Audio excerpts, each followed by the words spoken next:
In this video, we're going to go over several different shots that really exemplify the shortcomings of shooting on the green auto setting only on your camera. For the first shot, what you're going to want to do is you're going to take a subject and put them in front of a window, and you're going to be doing a backlit shot. So literally have the window right behind them or another bright light source right behind them, but a window is usually one of the best things you can do. And go ahead, frame up your shot so that you have your subject in front of it there and a bit of the light coming through right behind them there. Go ahead and take the shot right on the green auto setting. You're going to end up probably with a shot where they are totally in silhouette, where they're very dark and the background will be very bright. For the next one, you're going to go ahead and get your subject to be moving around, because what we're showing with this is that when you're on the green auto setting, it doesn't recognize that your subject is moving quickly or slowly or sitting still. So in that case, you're most likely going to get, as you take a picture on the green auto setting of someone who's moving around a great deal, they're going to end up being a bit of a blur or a total blur. So just go ahead, set it on the green auto setting, and have your subject walk around either outside in the shade or inside, back and forth, and then go ahead and see what you end up getting. For the third set, we're going to show how on the green auto setting, your camera will only be able to focus on whatever is the closest object to it.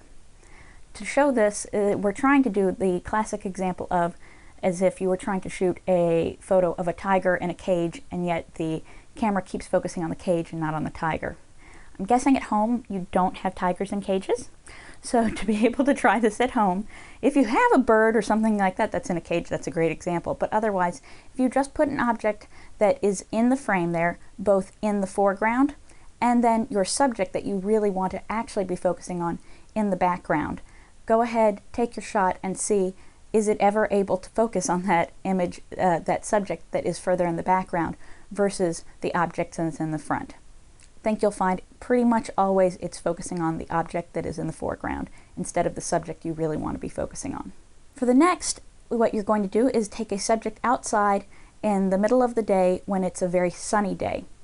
You're going to take a picture of them, and just on the green auto setting, a headshot about around this range or so there, and just go and see what it looks like. Note that where the shadows are falling on their face, how everything looks with it there.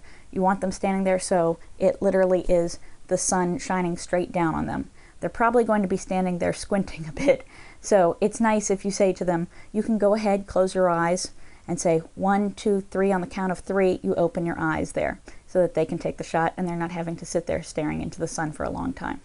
For the next one, you're going to go ahead and find a spot where you have all in one shot some nice bright blue sky, as well as some shadows that are going on down at the bottom there of the picture, or on the sides, any which way that they are.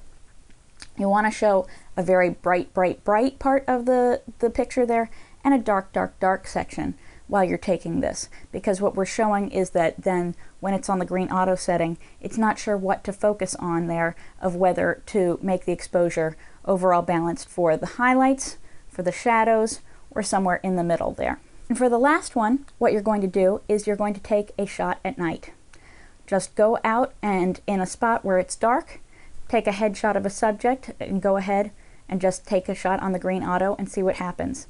Most likely your subject is going to be overly bright and then be surrounded by what's basically a dark hole back behind them. You're not going to see much of any of the other background that's back far behind them. Ideally, you're going to have a background that is, like I said, farther behind them, because what's going to happen on the green auto setting is your flash is going to pop up, and what we want to show you is the effect of that it will try to illuminate your subject and the whole scene at the same time, but the reach of the flash is only about 10 feet. So anything beyond 10 feet back behind you is not going to be illuminated, and that's what's creating that big black hole there. So we just want to take a shot that kind of captures that type of photo there that we want to use as an example of not a great nighttime photo. And that's it. You've completed the green auto setting exercise. This will be showing you again later. Keep these pictures of examples of things that were really bad the way the camera would take it on the green auto setting, and that by the end of reading the book you will be able to go through and see how much better your photos are than when you started out, when you were just limiting yourself to the green auto setting.